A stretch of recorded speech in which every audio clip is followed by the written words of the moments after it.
तो दोस्तों, जैसे कि आपने थंबनेल में देखा, सुप्रीम कोर्ट का गजब का फैसला और पेंशन भोगियों को होगा लाखों का फायदा। ये न्यूज क्या है उसको समझने से पहले मैं आपको एक छोटा सा कैलकुलेशन बताता हूं, जिससे इस न्यूज को समझने में आसानी होगी। हर महीने डिफेंस से हमारे हजारों फौजी भाई रिटायरमेंट लेते हैं। अब डिफेंस में जो इंक्रीमेंट लगता है उसका तरीका क्या है? 2 बार साल में इंक्रीमेंट लगता है। एक तो 1 जनवरी को लगता है और एक 1 जुलाई को लगता है। अगर कोई व्यक्ति दिसंबर के आखिरी दिन में रिटायरमेंट होता है या फिर जून के आखिरी डेट में रिटायरमेंट होता है तो उनको इंक्रीमेंट नहीं मिलता। केवल 1 दिन के फर्क से उनको इंक्रीमेंट नहीं मिलता, क्योंकि इंक्रीमेंट का रूल्स ये कहता है कि आप 1 जनवरी को प्रेजेंट होने चाहिए, ऑन सर्विस होने चाहिए, या फिर 1 जुलाई को आप ऑन सर्विस होने चाहिए, तभी आपको इंक्रीमेंट मिलता है।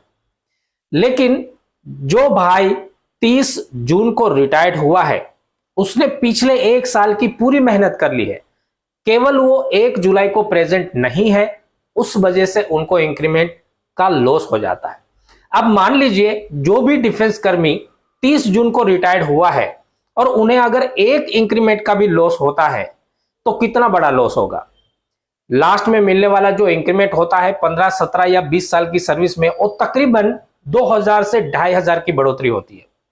और अगर आपकी बेसिक सैलरी में 2000 रुपए बढ़ते हैं तो इसका मतलब कि आपके पेंशन में तकरीबन 1000 रुपए की बढ़ोतरी आएगी। ये अंदाजन कैलकुलेशन है। तो इस हिसाब से पूरे साल में एक पेंशनर को 12000 रुपए का नुकसान होता है। और अगर कोई पेंशनर औसतन आयु 60 साल की वर्ष तक भी उसका आयुष्य माना जाए तो अगले 25 साल में उसको 3 लाख रुपए का नुकसान होगा पर साल। 12000 के हिसाब से अगले 60 साल की उम्र तक में उनको 3 लाख रुपए तक का नुकसान होगा। और यह कैलकुलेशन सिर्फ इंक्रीमेंट की बेसिक सैलरी का है, इसके ऊपर डीए भी लगेगा, वो अलग से है। तो इतना बड़ा नुकसान हमारे डिफेंस भाइयों को होता है। अब इसके अनुसार ये बहुत बड़ी न्यूज आई है सुप्रीम कोर्ट की तरफ से। दरअसल मामला यह था कि इंडियन एयरफोर्स के ordinary flying lieutenant Sarvesh Kumar, जो कि 2014 30 जून को रिटायर्ड हुए थे, उनको भी लास्ट इंक्रीमेंट नहीं दिया गया। तो उन्होंने एएफटी में केस दायर किया और उन्होंने बताया कि भाई मैंने 1 साल की नौकरी पूरी की है और इसकी मेहनत के बदले में मुझे इंक्रीमेंट मिलना चाहिए।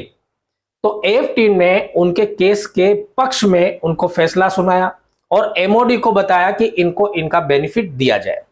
लेकिन फिर भी एमओडी ने एएफटी का डिसीजन नहीं माना और इस केस के अगेंस्ट में सुप्रीम कोर्ट में याचिका दायर की। अब सुप्रीम कोर्ट ने भी एमओडी की याचिका को खारिज कर दिया है और एमओडी को यह कहा है कि एएफटी ने जो फैसला सुनाया वही फैसला मान्य होगा।